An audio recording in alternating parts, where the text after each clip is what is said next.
different backgrounds. I'm from India, grew up speaking Hindi at home, while he's this small-town guy from Ohio whose idea of exotic food was Taco Bell. When we were dating, he seemed fascinated by my culture. He'd ask me to cook Indian food, loved when I wore traditional clothes, even tried learning a few Hindi words. But after we got married, something shifted. Every time I'd get on the phone with my parents speaking Hindi, he'd make these little comments. "I hate feeling left out," he'd say. Or, "Why can't you just speak English like everyone else here?" At first, I brushed it off. Marriage is about compromise, right? But it started eating at me. We talked about having kids before marriage, agreed we'd raise them bilingual, teach them about both cultures.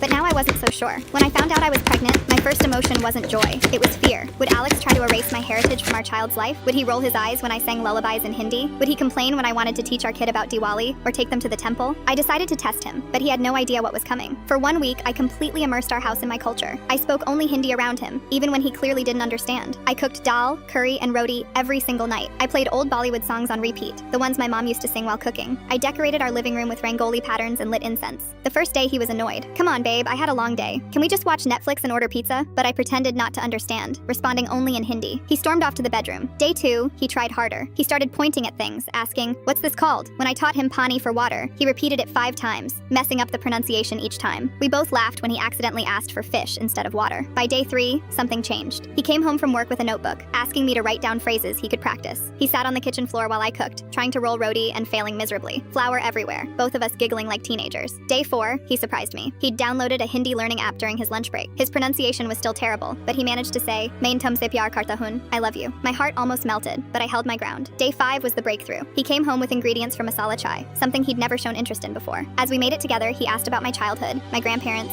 traditions I missed from home. For the first time since we'd gotten married, he wasn't just tolerating my culture, he was embracing it. Day 6, he did something that made me cry. He called my parents via video chat and attempted to greet them in broken Hindi. My dad nearly dropped the phone laughing, but my mom's eyes filled with tears of joy. After hanging up, Alex said, "I want to understand where you come from. I want to be part of it." That night, as we lay in bed, he traced patterns on my arm and said, "I'm sorry I made you feel like you had to hide who you are. I was just insecure because I felt stupid not understanding. But watching you this week, seeing how happy you were speaking your language, cooking your food, I realized I was the one missing out." The next morning, day 7, I found him in the kitchen attempting to make parathas for breakfast. They looked like abstract art, but he was so proud. That's when I knew he'd passed my test. I sat down next to him, took his floury hands in mine, and said in English, "You just passed the most important test of your life." He looked confused. "What test?" I smiled, my heart pounding. "The dad test. I'm pregnant." His face went through every emotion possible in about 3 seconds. Shock, confusion, then pure joy. He picked me up and spun me around, flour flying everywhere. "So you basically tricked me into respecting your culture?" he asked, laughing. "I had to know you'd be the father I want for our child," I said. He kissed my forehead, then knelt down and kissed my still flat belly. "Teach me how to say dad in Hindi." "Papa," I whispered. He practiced it over and over, and I knew our baby would grow up surrounded by love from both worlds.